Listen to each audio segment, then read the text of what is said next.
Mina Harker's Journal, 1st October.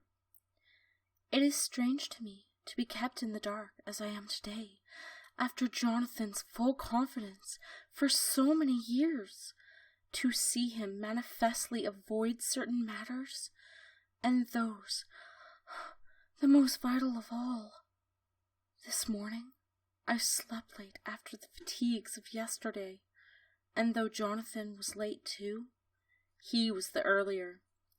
He spoke to me before he went out, never more sweetly or tenderly, but he never mentioned a word of what had happened in the visit to the Count's house. And yet he must have known how terribly anxious I was. Poor dear fellow. I suppose it must have distressed him even more than it did me. But to think that he keeps anything from me, and now I am crying like a silly fool, when I know it comes from my husband's great love, and from the good wishes of those other strong men. That has done me good.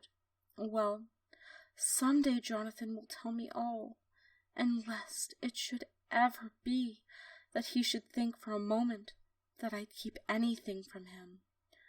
I still keep my journal, as usual. I feel strangely sad and low-spirited today. I suppose it is the reaction from the terrible excitement. Last night, I went to bed when the men had gone simply because they told me to. I didn't feel sleepy, and I didn't feel full of devouring anxiety. I kept thinking over everything that had been ever since Jonathan came to see me in London, and it all seemed like a horrible tragedy, with fate pressing on relentlessly, with some destined end.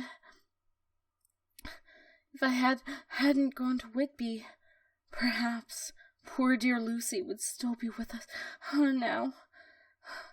If she hadn't taken to visiting the churchyard till I came, and if she hadn't come there in the daytime with me, she wouldn't have walked in her sleep, and if she hadn't gone there at night and asleep, that monster couldn't have destroyed her as it did. Oh, why did I ever go to Whitby? There now, crying again. I wonder what has come over me today.